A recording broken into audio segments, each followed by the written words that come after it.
जो डायबिटिक लोग हैं जिनको पसीना ज़्यादा आता है वो तो इसको रेगुलर खाएं। जब ख़त्म हो जाए, जब मैंने बता दिया था कि कावा भी ले सकते हैं, दूसरी भी चीज़ें ले सकते हैं। और HB लो के जो पेशेंट हैं जिनको प्रॉब्लम ऐसी है कि जिनको खून में इन्फेक्शन होती है या खून में इस तरह के उनके बॉडी में मसाइल हैं कि उनका HB पूरा नहीं होता है, HB लो ही रहता है। ख़वातीन में अयाम के मसाइल होते हैं, प्रेगनेंट ख़वातीन हैं, या कोई बीमारी है, या जिगर काम नहीं कर रहा है, जामन सब पर काम करता है।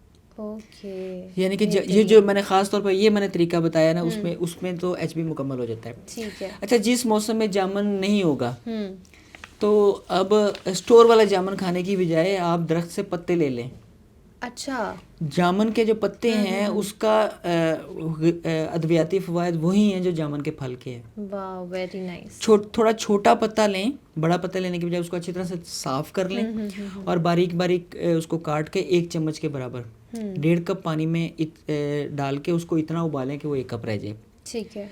ये बेहतरीन चाय है, जामन की चाय। अच्छा, अभी आपने बात की थी कि जिन लोगों को परहेज़ करना चाहिए कि जामुन नहीं खाना चाहिए, तो वो परहेज़ क्यों करना चाहिए, क्या वजह है?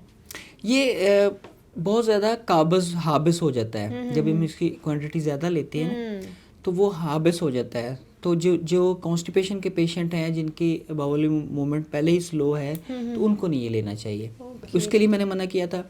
और अच्छा, दूसरा, वैसे एक ये भी लोग कहते हैं ना कि जामुन खाने के फ़ौरन बाद पानी नहीं पीना चाहिए। जी जी बिल्कुल। तो उसकी क्या वजह है? इसके 83% इसके अंदर अपना पानी होता है, जैसे तरबूज के बारे में कहते हैं। ठीक है, लेकिन तो उसको खाने के बाद मुंह ड्राई सा नहीं हो जाता? ड्राई नहीं हो रहा था। मैंने वो जो बताया ना, इसकी ये वो एंटी बैक्टीरियल इसकी क्वालिटी है। ये वो उस वक्त के जो मुंह के हैं ना मामलात, उनको ये ठीक कर रहा होता है, रिपेयर कर रहा होता है। ओके, अच्छा, ड्राई नहीं हो रहा होता, वो एक अलग से फीलिंग है। पानी नहीं पीना चाहिए क्योंकि ये इसके अंदर अपना भी 85% पानी मौजूद है। जब हम ऊपर से पानी भेजते हैं तो उसमें से कोई ना कोई आलूदगी साथ जाती है जो कि डायसेंट्री, डायरिया या वॉमिटिंग का सबब बन सकती है, हैज़े का भी सबब बन सकती है। इसलिए उसको अपना टाइम देना चाहिए। आधा घंटा पौने घंटे बाद आप ले सकते हैं। ठीक है। इसके अलावा गुर्दों की पथरी वाले जो पेशेंट हैं, जो ख़ास तौर पर यूरिक एसिड वाली पथरी हैं जिनके, उनको भी जामुन नहीं लेना चाहिए। ओके, हाँ, ये उनको पथरियों के अखराज को रोक देता है क्योंकि इसकी प्रॉपर्टीज ऐसी हैं, तो उस वक्त वो ये उसको रोक देगा। और यूरिक एसिड वाले भी नहीं? वो ले सकते हैं, वो ले सकते हैं। वो जो गुर्दों की पथरी वाले लोग हैं ना, इनमें खुद पथरी बनने का अमल और पथरी खारिज होने का अमल बैक वक्त चल रहा होता है साथ साथ। ओके। तो ये जामुन से वो रुक जाएगी, इसलिए एहतियातन मैं अपने मरीजों को मना करता होता हूँ। ओके। जो पसीने के जो पेशेंट हैं जिनको बहुत ज़्यादा पसीना आता था, वो मैंने स्टार्ट में बता दिया कि वो लाजमी लें। जो डायबिटिक लोग हैं जिनको पसीना ज़्यादा आता है वो तो इसको रेगुलर खाएं। जब ख़त्म हो जाए, जब मैंने बता दिया था कि कावा भी ले सकते हैं, दूसरी भी चीज़ें ले सकते हैं। इसके अलावा जो नीम, जामुन और करेला, ये तीनों चीज़ों का ये सीज़न है, इसको पेट भरकर खाएं। ये नेमतें इंशाल्लाह भले चंगे हो जाएंगे इंशाल्लाह। अच्छा हकीम साहब, आपने भी स्किन का जिक्र किया था कि स्किन पे ग्लो आ जाता है, तो बालों पे भी कुछ फ़र्क पड़ता है जामुन खाने से? इसके अंदर जितनी ज़बरदस्त किस्म के अज्जा हैं, ये सर से पाँव तक फ़ायदा देता है। अच्छा, ये यकीन करें कि मेरा बस नहीं चल रहा कि मैं इसको फलों का शहज़ादा कह दूं। वो स्टार्टिंग में हमने कह दिया कि सुपर फ्रूट है ये। जैसे आम को फलों का बादशाह कहते हैं, इसको शहज़ादा या इसको कम से कम कोई ना वज़ीर वगैरह आप इसको आज डिक्लेयर कर दें। सही है, ये इतना ज़बरदस्त है। अभी अब हम लोग पहले डिस्कशन जब कर रहे थे जामुन पे, तो आपने बताया था कि इसके अमरूद के साथ भी कोई फैमिली लिंक है कुछ ऐसा? जी बिल्कुल, ये फैमिली एक है। लौंग और अमरूद की फैमिली एक है। ठीक है। इनका किंगडम सेम है बोटेनिकली ना। तो ये उसका कज़न है अमरूद का, और ये लौंग का कज़न है। सही है। मैं आज आपको आखिर में जो वो चीज़ें बताना चाह रहा था कि इसके नुकसान क्या हैं। एक तो वो आपने दरमियान में पूछ लिया कि किन लोगों को नहीं खाना चाहिए। हाँ, वो लोग नहीं, गुर्दे की पथरी वाले और लो बीपी वाले नहीं खाने चाहिए क्योंकि ये बीपी को नीचे लेकर जाता है। सही है। इसका नुकसान क्या है कि ये बहुत तेज़ी से फैलता है दरख्त। फिर वो जानवर खाते हैं इसको, परिंदे खाते हैं, वो फिर बीज को कैरी करते हैं। फिर ये उस जगह पर भी उगता है और बड़ी तेज़ी से उगता है। इसको लाइट सी एक बारिश की फुहार चाहिए होती है सिर्फ, और इसको कोई ऐसा लंबा चौड़ा इन्वायरमेंट नहीं चाहिए।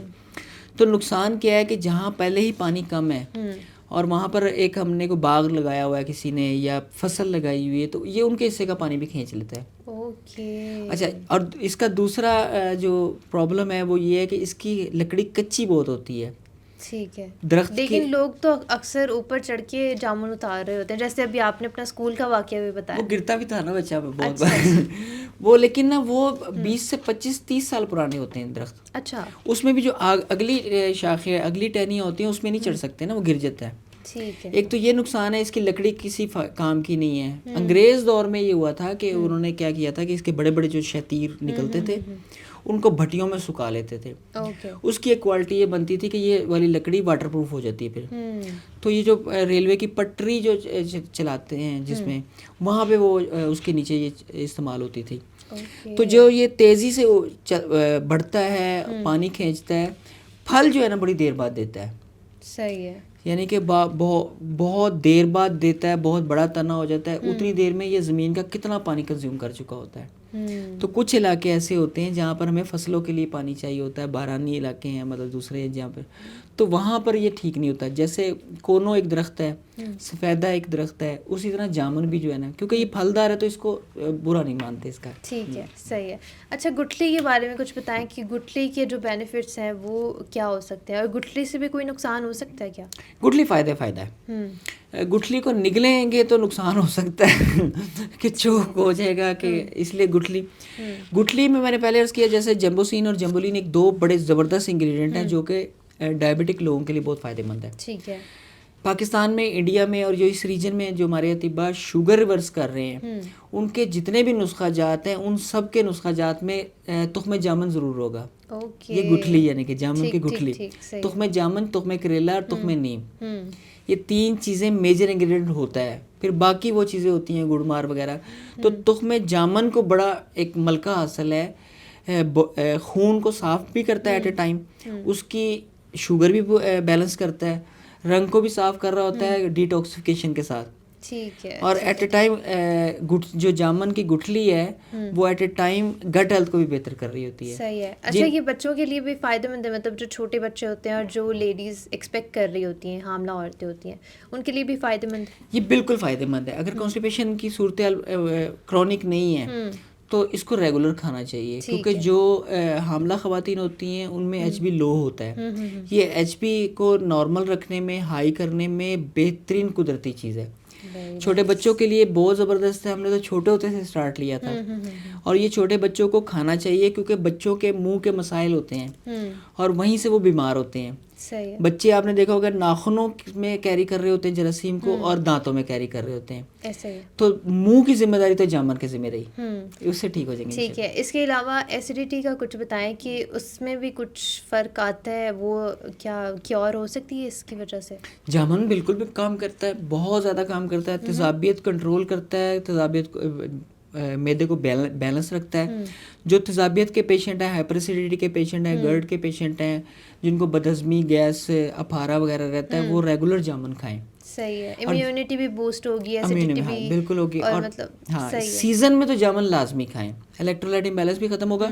और जब सीज़न ख़त्म हो जाए तो जो डायरिया के पेशेंट हैं वो जैसे पत्तों का कावा ले लें, वो उनको बेहतरीन काम है। बकरियां कुर्बानी के दिनों में भी शायद आपने देखा होगा, जिनको डायरिया हो जाता है, घरेलू बकरियों को जिन्होंने रखी होती हैं, उनको जामुन के पत्ते ढूंढ के खिलाते हैं। ओके। वो जामुन के पत्ते खाती भी शौक से, उनको उनका टेस्ट बदल जाता है। यानी कि उन्होंने तो पिज़्ज़ा ऑर्डर कर दिया ना उस हिसाब से उनके लिए, तो उनको तो फ़ायदा हो गया।